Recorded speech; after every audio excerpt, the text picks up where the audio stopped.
আমার প্রিয় মা ও বোন, এবার আপনাদের উদ্দেশ্যে আমি কোরআন এবং হাদিসের আলোকে 11টি বিশেষ নাসিহা পেশ করতে চাই, যেগুলো আপনাদের জীবনকে আলোকিত করবে, দুনিয়াতে আপনাদেরকে মর্যাদার আসনে আসীন করবে, আর আখিরাতে আল্লাহ তাআলার কাছে আপনারা প্রিয় বান্দী হিসাবে উপস্থাপিত হবেন। আল্লাহর কাছে আল্লাহর প্রিয় বান্দী হিসাবে উপস্থাপিত হয়ে জান্নাত লাভ করতে পারবেন। এরকম 11টি পরামর্শ বা নাসিহা আপনাদের প্রতি আমার। নাম্বার 1, কোরআন এবং হাদিসের জ্ঞান অর্জন করা। এটা সকল পুরুষ এবং নারী সকলের জন্য ফরজ। কোরআন এবং হাদিসের জ্ঞান অর্জন করা আমাদের জন্য ফরজ। আমরা অনেকেই আছি যারা ইসলামের ফরজ বিধিবিধানগুলো জানি না। আমাদের যেগুলো অবশ্য কর্তব্য সেগুলো আমরা অনেকে জানি না, শুধু নামে মুসলমান। গতানুগতিক কিছু কাজ করি, হাতে গোনা কিছু ইসলামের নামে কাজ করি, বাস মনে করেছি আমি মুসলমান হয়েছি। আপনাকে ঈমান সম্পর্কে জানতে হবে। আপনার ঈমান কিভাবে আনতে হবে, কি কোন কোন বিষয়ের প্রতি বিশ্বাস থাকতে হবে, কি বিশ্বাস থাকতে হবে, আল্লাহ সম্পর্কে বিশ্বাস থাকতে হবে। ঈমান সম্পর্কে অনেক ভুল ধারণা আমাদের আছে। আমরা আল্লাহ সম্পর্কে বিস্তারিত জানি না, আখিরাত সম্পর্কে জানি না, নবী রাসূল সম্পর্কে জানি না। এগুলো সম্পর্কে সঠিক জ্ঞান অর্জন করতে হবে। 5 ওয়াক্ত নামাজ এর বিধিবিধানগুলো, কখন কোনটা পড়তে হয়, ওয়াক্ত কখন থাকে কখন যায়, অনেক মহিলা আছেন জানেন না, অনেক নারীরা আছেন, অনেক পুরুষরা আছেন জানেন না। তো এগুলো জানতে হবে। ইসলামকে জানাটা অনেক গুরুত্বপূর্ণ। আর জানার জন্য কোরআনে কারীম বুঝে পড়বেন, হাদিস বুঝে পড়বেন, মাসলা মাসাইলের বই পুস্তক বুঝে পড়বেন ওলামাদের তত্ত্বাবধানে থেকে, এবং কোরআন এবং হাদিস শেখার যত ভালো আয়োজন উদ্যোগ আছে সেগুলোতে শামিল হবেন, জ্ঞান অর্জন করবেন। এটা ইসলামের গুরুত্বপূর্ণ একটা ব্যাপার। জ্ঞান অর্জন যদি না করেন তাহলে আপনি ইসলামের কোনো কাজ করতে পারবেন। ইসলামের সব কিছুর আগে হলো জ্ঞান অর্জন করা। সব কিছুর আগে ইসলাম সম্পর্কে ইলম অর্জন করতে হবে, কোরআন হাদিসের নলেজ অর্জন করতে হবে। নাম্বার 2, 5 ওয়াক্ত নামাজ। নবী সাল্লাল্লাহু আলাইহি সাল্লাম জান্নাতে, মেয়েদের জান্নাতে যাওয়ার শর্টকাট যে সিলেবাস দিয়েছেন, শর্টকাট যে ওয়ে বলেছেন, 4টা শর্ত দিয়েছেন। এর মধ্যে থেকে একটা হলো 5 ওয়াক্ত নামাজ ঠিকঠাক মতো যদি আদায় করেন। অনেক মহিলারা আছেন জোহরের নামাজ আসরের সময় গিয়ে আদায় করেন, আসরের কাছাকাছি আদায় করেন, কারণ গৃহস্থলী কাজে ব্যস্ত থাকেন, রান্নাবাড়ার কাজে ব্যস্ত থাকেন, গা গোসল নিয়ে ব্যস্ত থাকেন। করছি করে এই রান্নাবাড়া করা, সবাইকে খাবার দাবার দেওয়া, ছেলে মেয়েকে খাবার দাবার দেওয়া, ঘর ইত্যাদি মোছা ধোয়া, এগুলো করতে করতে, নিজের গোসল করতে করতে 3টা 3:30 বেজে যায়। অনেক সময় আসরের ওয়াক্তের কাছাকাছি গিয়ে তারপর জোহরের নামাজ আদায় করেন। খুবই গর্হিত একটা কাজ। আমার মা বোনরা সতর্ক থাকবেন এ ব্যাপারে, যে নামাজ সময় মতো আদায় করতে হবে। শয়তান আপনাদেরকে একটা ভুল কথা বলে ধোঁকা দেয়, সেটা হলো যে আমি রান্নাবাড়া করছি যে পোশাকে, এই পোশাকে কিভাবে নামাজ পড়বো, তাহলে আমি গোসল টোসল করে একটা নামাজ পড়বো। আর গোসল তো আর সহজে করা হয় না। রান্না বাড়ার পরে সবাই বাড়ায় খাওয়াই দেওয়া, এরপরে ঘর দুয়ার পরিষ্কার করা, এরপরে সব কাজ শেষে গোসল করা, তারপরে গোসল করে এসে নামাজ পড়া, এসব করতে করতে শয়তান আপনার নামাজটা অনেক পিছায় দেয়। মনে রাখবেন, আপনি যে পোশাকে কাজ করতেছেন ওই পোশাকে যদি দুর্গন্ধ না থাকে, খারাপ না থাকে, ভালো পোশাক হয়, তো ওই পোশাকে আপনি নামাজ পড়তে পারবেন। দুর্গন্ধ থাকলেও শরীরকে ফ্রেশ করার ব্যবস্থা আছে, আপনি ফ্রেশ করে আপনি নামাজে দাঁড়ায় যাবেন, এরপর নামাজ পড়ে বাকি কাজ করবেন। নামাজকে বলবেন না যে আমার অনেক কাজ আছে, এগুলো শেষ করে নামাজ পড়বো। শয়তান আমাদেরকে ধোঁকা দেয়। এই জন্য মা বোনরা 5 ওয়াক্ত নামাজ সময় মতো আদায় করবেন, ঠিকঠাক মতো আদায় করবেন। অনেক মা বোনরা আপনারা নামাজ পড়েন, নামাজ হয় না। বাংলাদেশে বেশিরভাগ মহিলাদের, নারীদের মধ্যে একটা ভুল আছে নামাজ প্রসঙ্গে, সেটা হলো যে নামাজের মধ্যে সতরটা ভালো করে ঢাকেন না। সতর কি? মেয়েদের নামাজের মধ্যে মুখমণ্ডল ছাড়া, 2 হাতের কবজি ছাড়া তাদের মাথা থেকে পা পর্যন্ত পুরো শরীর তারা ঢেকে রাখবে। আজকাল নামাজের ওড়না পাওয়া যায়, এই ওড়নাগুলো পরলে এই মুখমণ্ডল ছাড়া 2 হাত এক সহকারে ঢাকা থাকে, এভাবে ঢেকে রাখতে হবে। আপনি যদি নামাজ পড়েন, আপনার গলা দেখা যায়, আপনার কাঁধের কিছু অংশ দেখা যায়, চুল দেখা যায়, আপনার হাতের কনুই দেখা যায়, তাহলে সেক্ষেত্রে কিন্তু আপনার নামাজ হবে না। যদি আপনার পুরো নামাজ জুড়ে এরকম খালি থাকে এগুলো, তাহলে নামাজ হবে না। অনেক বোনরা এটা জানেন না, তাহলে নামাজটা ঠিকঠাক মতো পড়তে হবে। জান্নাতে যাওয়ার জন্য এটা পূর্ব শর্ত। নাম্বার 2। নাম্বার 3, রমজান মাসে রোজা রাখা। রোজা রাখার ক্ষেত্রে আলহামদুলিল্লাহ মা বোনরা রাখেন সাধারণত, কিন্তু রোজা রেখে গীবত, মিথ্যা, শেকায়েত, মানুষের পিছনে সমালোচনা করা, এগুলো করলে রমজান নষ্ট হয়ে যায়, রোজা নষ্ট হয়ে যায়। এগুলো করা যাবে না, এগুলোতে বেঁচে থাকতে হবে। সেই সাথে অনেক মা বোন আছেন, একটু সন্তান গর্ভে আসছে, কিন্তু সন্তান দুধ কিংবা সন্তান দুধ পান করে, এই অজুহাত দিয়ে তিনি দেখা যায় যে রমজানের রোজা ঠিক মতো রাখেন না। এটা ভুল। বরং সামান্য একটু ঠুনকো অজুহাতে রমজানের রোজা বাদ দেওয়া যাবে না। যতক্ষণ পর্যন্ত শক্তি সামর্থ্য আছে রমজান রোজা ঠিক মতো রাখতে হবে। নাম্বার 3। 4 নম্বর হলো স্বামীর আনুগত্য করা। আমি সবসময় বলি এটা হলো মহিলাদের জন্য তিতা করল্লার আমল। তিতা করল্লা দিয়ে জুস বানায় খাওয়ানো, এটা যেরকম কষ্টের কাজ মানুষের জন্য, ঠিক একইভাবে মহিলাদের জন্য স্বামীর কথা শোনাটা এরকম কষ্টের কাজ। অনেক মহিলা আছে নামাজ পড়তে রাজি আছি, রোজা রাখতে রাজি আছি, তাসবিহ তাহলিল করতে রাজি আছি, কোরআন পড়তে রাজি আছি, মগর পুরুষের স্বামীর কথা শুনবো না। কেন তার কথা শুনবো? কেন? আমি কি কম বুঝি? এই মানসিকতা আজ পশ্চিমা অপসংস্কৃতির যে ছোঁয়া আমাদের সমাজে এসেছে, লেগেছে, এটার কারণে আমাদের মা বোনদের মধ্যে তৈরি হয়েছে। এটা কখনো আমাদেরকে সুখী করতে পারে না। একটা ছোট মুদি দোকানেও একজনকে দায়িত্বশীল মানতে হয়, একজন মালিক হয় আর একজন অধীনস্থ হয়, একজন ম্যানেজার হয় আর একজন তার কর্মী হয়। এতটুক চেইন অফ কমান্ড যদি ঠিক না থাকে তাহলে একটা ছোট দোকানও সুশৃঙ্খলভাবে চলতে পারে না, সেটাও বিশৃঙ্খল হয়ে যাবে। তাহলে একটা সংসার, একটা পরিবারে একজনকে মুরব্বী না মানলে কিভাবে সেটা চলতে পারে? অবশ্যই একজন নারী তার স্বামীকে অভিভাবক মানবেন, মুরব্বী মানবেন, তাকে মেনে চলবেন। শুধু ইসলামই বলে নাই, পশ্চিমা দুনিয়ার মানুষরাও স্বীকার করে। সবাই একটা আত্মজীবনীমূলক লেখা ধারাবাহিকভাবে বাংলাদেশে একটি জাতীয় গণমাধ্যমে প্রকাশ হয়েছে অনেক বছর আগে, আমি পড়েছি। সেখানে তিনি পরিষ্কার করে বলেছেন যে আমার দাদি নানীরা পারিবারিক জীবনে যতটা সুখী ছিল, এখন আমাদের স্ত্রী, আমাদের মেয়েরা ততটা সুখী না। অথচ তাদের এত বেশি শাড়ি চুড়ি, এত বেশি সাজগোজ, এত বেশি সুখ সমৃদ্ধির উপকরণ ছিল না আজকের মেয়েদের যতটা আছে। পারিবারিক শান্তি তখন যতটা ছিল এখন তার ধারে কাছেও নেই। এর অন্যতম কারণ হলো এটি যে আমরা পশ্চিমা অপসংস্কৃতির ছোঁয়ায় পড়ে শয়তান আমাদেরকে অতিরিক্ত স্বাধীনতার নাম দিয়া আমাদেরকে বলগাহীন স্বাধীনতার পথে নিয়ে গেছে, যেটা আমাদের ধ্বংস ডেকে এনেছে। এজন্য একজন গার্ডিয়ান, একজন অভিভাবক পরিবারে থাকতে হবে, তাকে মানতে হবে। আপনি নারী হিসাবে আপনার স্বামীটাকে যদি মনে হয় একটু বোকা কিসিমের, সে বুঝে না, আপনি অবশ্যই ডেফিনেটলি আপনি তাকে বোঝাবেন, আপনি তাকে আপনার মতামত বলবেন, তারও কর্তব্য আপনার মতামত গ্রহণ করা। কিন্তু এর মানে এই না যে আপনি তাকে ডিনাই করবেন, পাত্তা দিবেন না, অবজ্ঞা করবেন, তার কাছে জিজ্ঞেস করা ছাড়া যেদিক সেদিক যাবেন, যা খুশি তা করবেন, এটা উচিত না। আপনার জান্নাতে যাওয়ার প্রয়োজনে ওই যে তিতা করল্লা বলেছি, সে যদি কোনো দিক থেকে তাকে মানতে আপনার কষ্ট হয়, আপনার থেকে সে পিছিয়ে আসে বুদ্ধিতে জ্ঞানে, তারপরে একটু কষ্ট করে ঢোক গিলেন, একটু কষ্ট করে সবর করেন, শুধুমাত্র জান্নাতের আশায় আল্লাহ তাআলা আপনাকে মর্যাদা দিবেন, দুনিয়াতে বড় করবেন, আখিরাতে বড় করবেন।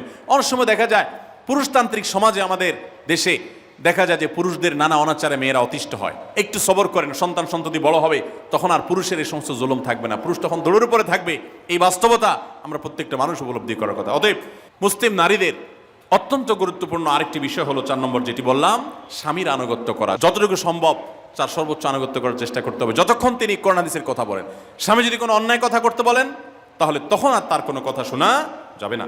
নাম্বার 5, একজন মুসলিম নারীর জন্য তার ইজ্জতের হেফাজত অত্যন্ত গুরুত্বপূর্ণ ব্যাপার। এমন একটা সমাজে আমরা বসবাস করতেছি, পাঠ্য বইয়ে শিক্ষার নামে আমাদের সন্তানদের চরিত্র নষ্ট করে দেওয়া হচ্ছে, বিবাহ বহির্ভূত সম্পর্ক করতে তাদেরকে উস্কানি দেওয়া হচ্ছে, শিক্ষার নামে কুশিক্ষা দেওয়া হচ্ছে, যার কারণে আমার সন্তান নষ্ট হয়ে যাচ্ছে। এই জন্য আমি বলি, এমন যুবক, এমন যুবতী আজকাল সোনার হরিণ হয়ে গেছে। হাজারে 10 জন যুবক পাওয়া যাবে কিনা সন্দেহ, যেই যুবক বুকে হাত রেখে বুক টান টান করে আল্লাহর শুকরিয়া আদায় করে বলতে পারবে তার যৌবনে কোনো হারাম স্পর্শ সে করে নাই, কোনো হারামের কাছে সে যায় নাই, তার চরিত্রকে সে হেফাজত করেছে, কোনো গুনাহে সে লিপ্ত হয় নাই, এরকম কথা বলার মতো যুবক খুব বেশি নাই আমাদের সমাজে। ধ্বংস করে ফেলা হয়েছে বিনোদনের নামে, শিক্ষার নামে, নানা নামে। এগুলো আমাদের দেশের সংস্কৃতি ছিল না। এদেশের মুসলমান তো বটে, এদেশের হিন্দুরাও পারিবারিক এই বন্ধনের মধ্যে থেকে তারা তাদের চরিত্রকে হেফাজত করে, বৈবাহিক সম্পর্ক ছাড়া কোনো প্রকার সম্পর্কের মাধ্যমে তাদের যৌন আকাঙ্ক্ষাকে মেটায় না। এটা এদেশের মাটির, এদেশের কালচার, এদেশের মানুষের কালচার, এদেশের সকল ধরনের মানুষের কালচার, কিন্তু এদেশের সেই সংস্কৃতিকে ধ্বংস করে দেওয়া হচ্ছে ছোট ছোট বাচ্চাদের বইয়ে এই বিবাহ বহির্ভূত সম্পর্কের কথা বলে। এই জন্য সচ্চরিত্র এখন সোনার হরিণ হয়ে গেছে। নবী সাল্লাল্লাহু আলাইহি সাল্লাম বলেছেন, মাইয়াজমান লি মা বাইনা লিহিয়াইহি ওয়া মা বাইনা রিজলাইহি আদমান লাহুল জান্নাহ। যে ব্যক্তি তার 2 চোয়ালের মাঝখানের অঙ্গ অর্থাৎ মুখ, আর যে ব্যক্তি তার 2 রানের মধ্যবর্তী অঙ্গ, তার লজ্জাস্থানকে হেফাজত করবে, অন্যায় খাতে ব্যবহার করবে না, এটার সংরক্ষণের দায়িত্ব এবং গ্যারান্টি যে ব্যক্তি নিজের ব্যাপারে নিজে নিবে, নবী সাল্লাল্লাহু আলাইহি ওয়াসাল্লাম বলেছেন, আমি তার জন্য জান্নাতের দায়িত্ব নিয়ে নিলাম। যে এটা 2টার দায়িত্ব নিতে পারবে, আমি তার জান্নাতের দায়িত্ব নিলাম। এবং নবী সাল্লাল্লাহু আলাইহি ওয়াসাল্লাম আরো বলেছেন, আকসারু মা ইউদখিলুন নাস আন-নার, মানুষকে সবচেয়ে বেশি জাহান্নামে নিয়ে যায় কোন জিনিসে? আল ফামু আল ফরজ, এই 2টি অঙ্গ, মুখ এবং লজ্জাস্থান। এই জন্য মা বোনরা, অনেকে আপনাদেরকে অনেক প্ররোচনা দিবে, অনেক গুনাহের পথে আহ্বান করবে। আপনাদের মেয়েরা স্কুল কলেজে পড়তে গেলে সেখানে অনেক অন্যায় আবেদন শুনবে, হারামের আহ্বান শুনবে। তাদেরকে সুশিক্ষা দিবেন যে আল্লাহ তাআলা তোমাকে যে চরিত্র দিয়েছে, এই যৌবন দিয়েছে, এটাকে যেখানে সেখানে ব্যবহার করলে হবে না। কিয়ামতের ময়দানে যুবকদেরকে আলাদা করে জিজ্ঞাসা করা হবে, তোমার যৌবনকালে কি করছো সেটা বলো, বুড়া বয়সে এসে কি করছো এটা ইম্পর্টেন্ট না, যৌবনকালে কি করে আসছো সেটার হিসাব দাও। যৌবনকে হেফাজত করার গুরুত্ব এত বেশি, আল্লাহ আলাদা করে জিজ্ঞাসা করবেন। এই জন্য মা বোনদের কর্তব্য তাদের মেয়েদেরকে, ছেলেদেরকে অসৎ চরিত্রতা থেকে হেফাজত করবেন, সংরক্ষণ করবেন, তাদেরকে বুঝাবেন, তাদেরকে সেভাবে বড় করবেন যে বিয়ে শাদীর মাধ্যমে, সাংসারিক জীবনের মাধ্যমে তোমরা তোমাদের এই জীবনকে তোমরা উপভোগ করবে। আল্লাহ তাআলা তোমাদের জন্য যে নেয়ামত রেখেছেন সেই নেয়ামত তোমরা পাবে, কিন্তু অবৈধ উপায়ে কখনো তোমরা সেদিকে পা বাড়াবে না। যারা বাড়ায় তাদের দুনিয়াতেই ধ্বংস হয়, আখিরাত তো আছেই। এই অবৈধ সম্পর্ক করে সুখে থাকে খুব কম মানুষ। যারা যত বেশি এই জগতে যায় তারা তত বেশি অসুখী থাকে দাম্পত্য জীবনে। অতএব একজন নারী তার 5 নম্বর গুরুত্বপূর্ণ বিষয় হলো তার ইজ্জতের হেফাজত, লজ্জাস্থানের হেফাজত এবং তার চরিত্রের হেফাজত। আল্লাহ তাআলা আমাদের মা বোনদেরকে সেই তৌফিক দান করুন।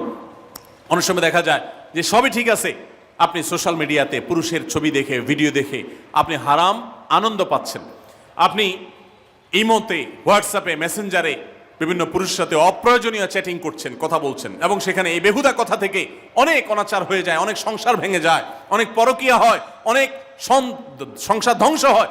এই জন্য আল্লাহ বলেছেন আল্লাহ তাকরাবুজ জেনা, জেনার কাছেও যেও না, চ্যাটিংই করতে যেও না, কারণ করতে গেলে তুমি ডুবে যাবা, পরে ফিরে আসতে পারবা না। ভয়ঙ্কর এক গুহা এবং ভয়ঙ্কর এক জগৎ। তো এই পথ থেকে আমাদেরকে বেঁচে থাকতে হবে। আল্লাহ আমাদের তৌফিক দান করুন। নাম্বার 6, মা বোনদের জন্য গুরুত্বপূর্ণ বিষয় হলো সন্তানদের লালন পালন করা। আপনি বাজার থেকে 2-4 কেজি আম কিনে খাইছেন, এটাতে আপনি যতটা সুখী হতে পারবেন, আপনি যদি একটা আমের গাছ লাগাই দিতে পারেন তাহলে তার চাইতে অনেক বেশি সুখী হতে পারবেন, আপনি বেশি লাভবান হবেন, আপনি মনকে মন আম খেতে পারবেন, আপনার বংশধররা খেতে পারবে।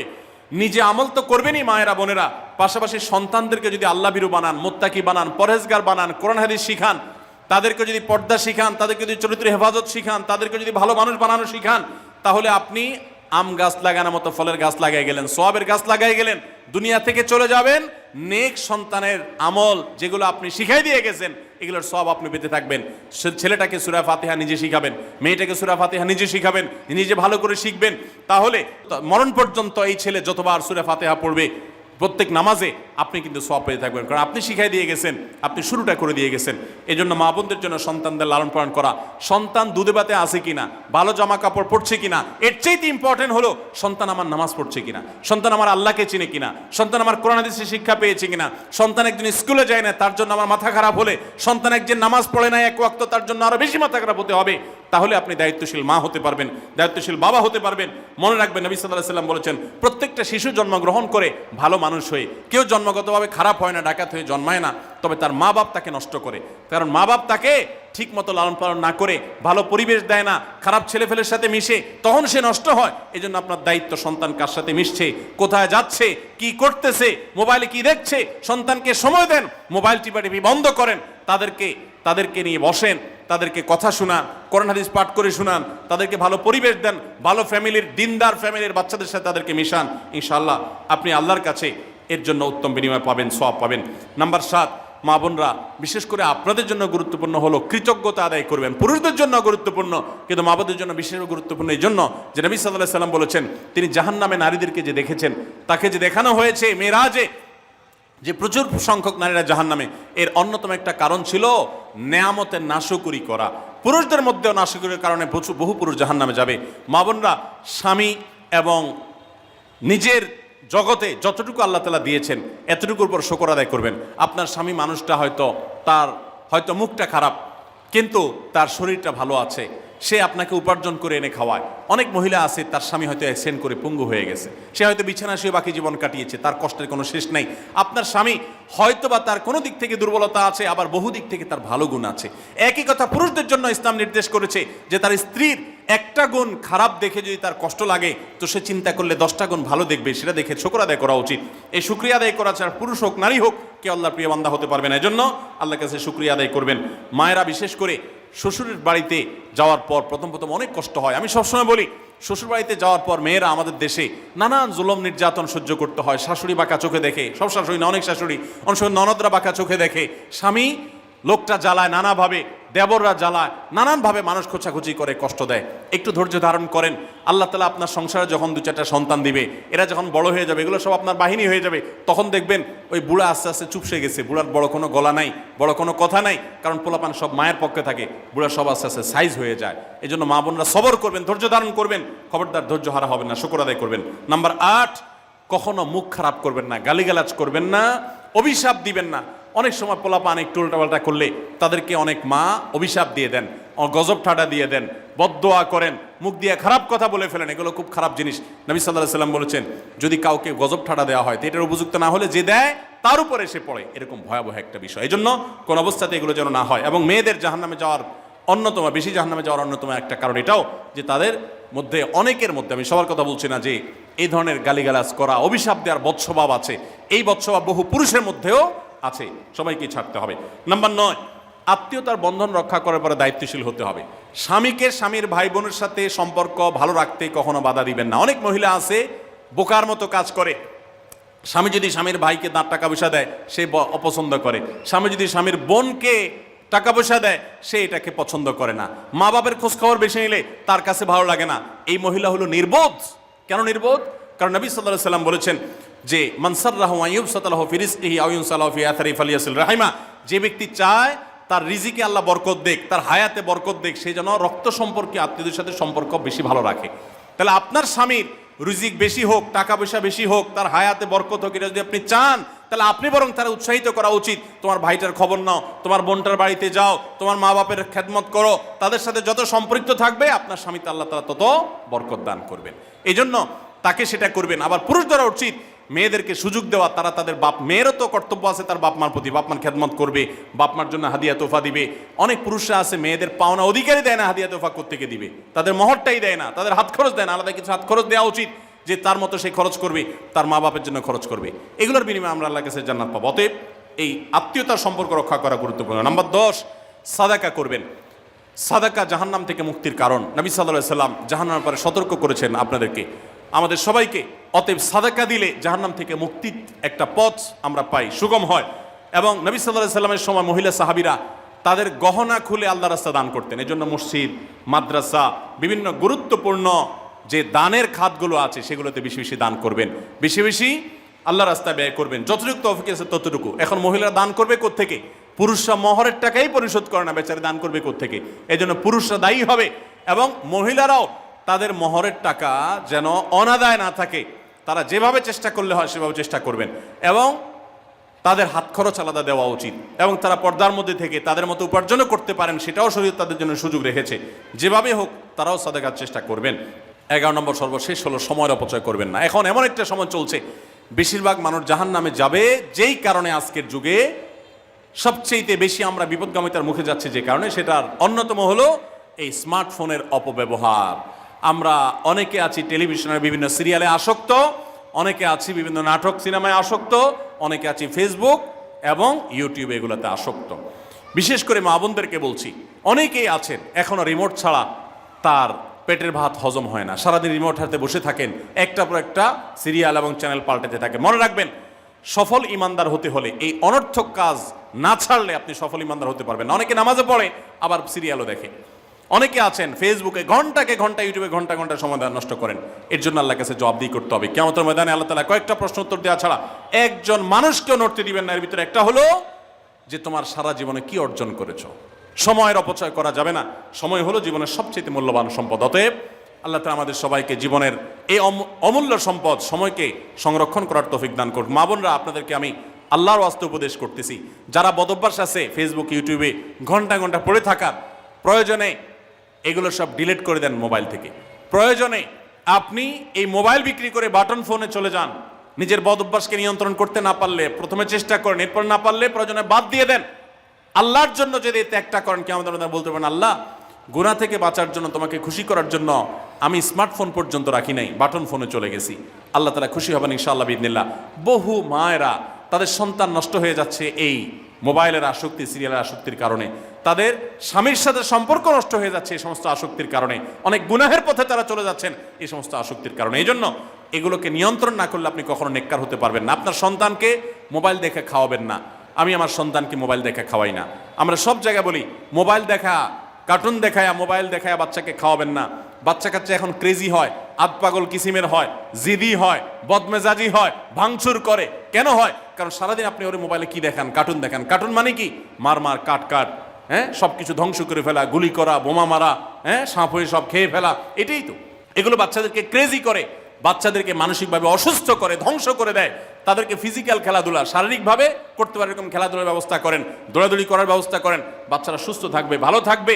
মোবাইল থেকে তাদেরকে বাঁচান, টেলিভিশন থেকে তাদেরকে বাঁচান, এবং কার্টুন থেকে, ভিডিও গেমস থেকে তাদেরকে বাঁচান। না বাঁচাতে পারলে আপনার দুনিয়া আখিরাত সব ধ্বংস হয়ে যাবে। অতএব আজকের এই মাহফিল থেকে আসুন, প্রতিজ্ঞা করি যে আমরা সময় নষ্ট করব না, সময়ের অপচয় করব না, প্রয়োজন ছাড়া মোবাইল হাতাহাতি ঘাটাঘাটি করব না, ঘন্টায় ঘন্টা মোবাইলকে সময় দিব না। অনেক মেয়েরা আছেন, অনেক পুরুষরা আছেন, এই একটি অপকর্মের কারণে তার শিক্ষা জীবন ধ্বংস হয়ে যায়, চাকরি নষ্ট হয়ে যায়, ব্যবসা লাডে উঠে, মা বাবার সাথে সম্পর্ক নষ্ট হয়, স্বামী স্ত্রীর সম্পর্ক নষ্ট হয়, সাংসারিক জীবন ধ্বংস হয়ে যায়, সবকিছু ধ্বংস হয়ে যায় শুধু এই মোবাইল ফোনের অনিয়ন্ত্রিত ব্যবহার করার কারণে। যারা মোবাইলকে নিয়ন্ত্রণ করতে পারেন না, ডাইরেক্ট হয়ে গেছেন, সারাক্ষণ হাতে হাতে মন চায়, তারা একটা শক্ত সিদ্ধান্ত নেন, প্রয়োজন আমি স্মার্টফোন বিক্রি করে দিব। 6 মাস 8 মাস আপনি কিছুদিনের জন্য, 1 বছরের জন্য বাটন ফোনে চলে যান, এরপর আবার ব্যাক করলে আশা করা যায় আল্লাহ আপনাকে হেফাজত করবেন। এবং ইসলামের নাম দিয়ে, অনেকে বলে আমি ইউটিউবে ওয়াজ শুনি, ফেসবুকে ওয়াজ শুনি, ওয়াজের নাম দিয়া আপনি যে কি করেন কি না করেন সেটা আপনার আরশের মালিক সবই জানেন। অতএব যে ওয়াজ শুনতে গিয়ে আপনার আকাম কুকাম করা লাগে, খারাপ জিনিস দেখা লাগে, ওই ওয়াজ শোনার কথা আপনাকে ইসলাম বলে নেই। আল্লাহ তাআলা আমাদের সবাইকে সবগুলো বিষয় আমল করার তৌফিক দান করুন। আমরা আবারও বলছি, আজকে আমাদের মা বোনদেরকে লক্ষ্য করে বিশেষ করে যে 11টি করণীয় আপনাদের জীবনকে সোনালী জীবনে পরিণত করতে পারে, আপনাদের জীবনটাকে সমৃদ্ধ করতে পারে, সুখী করতে পারে, এবং আল্লাহর কাছে আপনাদেরকে জান্নাতের উপযুক্ত করবে। কিয়ামতের ময়দানে সুন্দর হাসি, সুখের হাসি, তৃপ্তির হাসি আপনাদেরকে হাসাবে ইনশাআল্লাহ। সেই 11টি নসিহা, সেই 11টি বিষয়ের প্রথমটি হলো কোরআন এবং হাদিসের জ্ঞান অর্জন করবেন। অনেক ভালো ভালো বই আছে কোরআন হাদিস ভিত্তিক, সেগুলো পড়বেন। দিন শিক্ষার যত আয়োজন আছে সেগুলোর সাথে সম্পৃক্ত হবেন। অনলাইনে অনেক কোর্স করা যায়, সেগুলোতে আপনি সম্পৃক্ত হতে পারেন। যেভাবে হোক আপনাকে কোরআন হাদিসের কথা জানতে হবে। আল্লাহ কি বলেছেন, রাসূল সাল্লাল্লাহু আলাইহি ওয়াসাল্লাম কি বলেছেন, মাসালা মাসাইল কখন কি করা উচিত, কোরআন হাদিসে কি বলা আছে, এগুলো জানতে হবে আপনাকে। যতটুকু সম্ভব জানার চেষ্টা করবেন। নাম্বার 2, 5 ওয়াক্ত নামাজ সঠিকভাবে আদায় করবেন, সময় মতো আদায় করবেন। জোহরের ওয়াক্ত বাসার কাজ কাম শেষ করে গোসল করে একেবারে 3টার দিকে একসাথে পড়বো, এটা করা যাবে না, বরং সময় মতো আদায় করতে হবে। এবং মেয়েদের যে সতর, এই সতর ঢাকার উপরে সতর্ক থাকতে হবে। পুরো শরীর মুখমণ্ডল ছাড়া যেন ঢাকা থাকে, চুল, গলা, হাতের গোছা, কনুই, এগুলো যেন দেখা না যায়, খেয়াল রাখতে হবে। এবং নামাজ ধীরে ধীরে পড়তে হবে। অনেক মহিলা অনেক দ্রুততার সাথে নামাজ পড়েন, এবার পড়লে হবে না। নাম্বার 3, রমজানের রোজা ঠিক মতো রাখতে হবে, যথাযথভাবে রাখতে হবে। রোজা রেখে গিবত, শিকায়েত, মিথ্যা, গালমন্দ এগুলো করা যাবে না। নাম্বার 4, স্বামীর আনুগত্য করতে হবে। নিজের কাছে খারাপ লাগলেও একটু সবর করতে হবে, যতক্ষণ পর্যন্ত স্বামী ন্যায়সঙ্গত কথা বলে, অন্যায় কাজ করতে না বলে, গুনাহের কাজ করতে না বলে, ততক্ষণ পর্যন্ত তার কথা মানতে হবে। নিজের খারাপ লাগলেও মানবেন, আপনার জান্নাতের প্রয়োজনে, সুশৃঙ্খলার প্রয়োজনে, পারিবারিক শান্তির প্রয়োজনে। ইনশাআল্লাহ আপনি সুখে থাকবেন দুনিয়া এবং আখিরাত উভয় জগতে। নাম্বার 5, নিজের ইজ্জত সম্ভ্রম হেফাজত করবেন।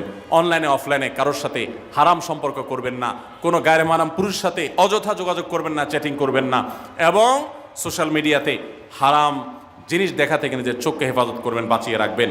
নাম্বার 6, নিজের সন্তানদেরকে দিন শিখাবেন, তাদেরকে কোরআন হাদিস শিখাবেন, উত্তমভাবে লালন পালন করবেন, তাদেরকে নামাজ শিখাবেন, মেয়েদেরকে পর্দা শিখাবেন, তারা যেন চরিত্র হেফাজত করে সেই শিক্ষা তাদেরকে দিবেন। উপযুক্ত হওয়ার পর ছেলে মেয়েকে বিয়ে দিবেন, কোনোভাবে যেন হারাম সম্পর্কে না জড়ায় সেজন্য সাবধান থাকবেন। ভালো ফ্যামিলির সাথে তাদেরকে উঠা বসা করাবেন, ভালো শিক্ষা প্রতিষ্ঠানে দিবেন যেখানে দিলে তার ঈমান আমল হেফাজত থাকবে। নাম্বার 7, আল্লাহর শুকরিয়া আদায় করবেন, বান্দারও শুকরিয়া আদায় করবেন। আল্লাহ যা দিয়েছেন, যতটুকু আছে স্বামীর সংসারে আলহামদুলিল্লাহ বলতে শিখবেন, আল্লাহ তাআলা বাড়াই দিবেন ইনশাআল্লাহ। নাফরমানি, নাশুকরি করবেন না, তাহলে আপনি নিজেই ক্ষতিগ্রস্ত হবেন, কষ্টের মধ্যে থাকবেন। আর শুকরিয়া আদায় করলে আপনার নিজেরই মানসিক প্রশান্তি হবে, আল্লাহর নিয়ামত বাড়িয়ে দিবেন। নাম্বার 8, কোনো প্রকার অভিশাপ গালমন্দ করবেন না, সেটা ছেলে মেয়েকে হোক, সংসারকে হোক, স্বামীকে হোক, কোনো কিছু না, ধৈর্য ধারণ করতে হবে। পুরুষদের জন্য এই কথাগুলো প্রযোজ্য।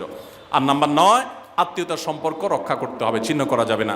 নিজের স্বামীকে তার বাপ, তার বোন, তার মা, তার ভাই, তাদের সাথে সুসম্পর্ক বজায় রাখতে সাহায্য করবেন, বাধা দিবেন না, পারলে আরও সাহায্য করবেন, এতে আপনারই লাভ হবে। আবার স্বামীদেরও উচিত স্ত্রীকে তার পরিবারের সাথে সম্পর্ক বজায় রাখার জন্য সাহায্য করা। মেয়েদের উচিত তাদের মা, তাদের বোন, ভাই, তাদের সাথে আজকাল মোবাইলে যোগাযোগ করা যায়, খোঁজখবর নেবেন, কথাবার্তা বলবেন। স্বামীর সংসারে আসছেন দেখে বাপের সংসার ভুলে যাবেন, সেটাও যেন না হয়, খেয়াল রাখতে হবে। নাম্বার 10, যতটুকু সম্ভব দান সাদাকা করবেন। দান সাদাকা জাহান্নাম থেকে মুক্তির কারণ হয়, সেটার জন্য সাধ্য অনুযায়ী করবেন। পুরুষরা তাদের জন্য এই ক্ষেত্রে হেল্প করবেন, যাতে তাদের মোহর ইত্যাদি দেওয়া, মাসে হাত খরচ কিছু দেওয়া, যাতে তারা সাদাকা করতে পারে সেই সুযোগ। আজকাল দেখা যায় অনেক মেয়েরা টাকা পয়সা পেলে মার্কেটে চলে যাবেন, কি কিনবে এটা নিয়ে অস্থির হয়ে যান। মার্কেটে আপনি যা দরকার হলে যাবেন, কেনা দরকার হলে কিনবেন, কিন্তু দানের জন্য একটা খাত রাখবেন। পারিবারিক সাদাকা বাক্স, একটা বাক্স রাখবেন, যে খুচরা টাকা পয়সা বা বিভিন্ন টাকা পয়সা ছেলে মেয়েরা রাখবে, আপনি রাখবেন, উৎসাহিত করবেন।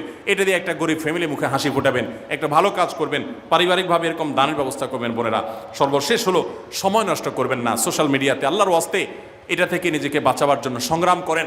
যারা এখনও এই রোগ থেকে বাঁচতে পারেন নাই, আল্লাহর কসম করে বলছি, দুনিয়ার জীবনটাই ধ্বংস হবে, অসুখী থাকবেন, অশান্তিতে থাকবেন, আখিরাতের ধ্বংস তো আছেই। অতএব ফেসবুক, ইউটিউব, এটা যদি আপনাকে দেখতে হয়, খারাপ কিছু যেন না আসে সেভাবে ফিল্টার করে নেবেন, এবং নিয়ন্ত্রিত নির্দিষ্ট সময়ের বেশি দেখবেন না। 10 মিনিট সকাল দুপুর রাত, এর বেশি বিকাল, আমি এর বেশি দেখবো না। ঘন্টায় ঘন্টা টিপবেন না। অনেক মহিলা আছে স্বামীকে সময় দেওয়ার সুযোগ নাই, সন্তানের দিকে তাকাবার সুযোগ নাই, উনি টেলিভিশন এবং মোবাইলে আসক্ত, এবং এটা আমাদের সমাজকে ধ্বংস করে দিচ্ছে। নিজের ক্ষতি নিজে করছেন, নিজের পায়ে কুঠারাঘাত করছেন। আল্লাহ তাআলা আমাদের সবাইকে এই সব বিষয়গুলোকে মেনে চলে, এই 11টা পয়েন্টকে মেনে চলে আমাদের মা বোনদের জীবনকে সমৃদ্ধ করার তৌফিক দান করুন। আমাদের সবাইকে আল্লাহ তাআলা আমল করার তৌফিক দান করুন।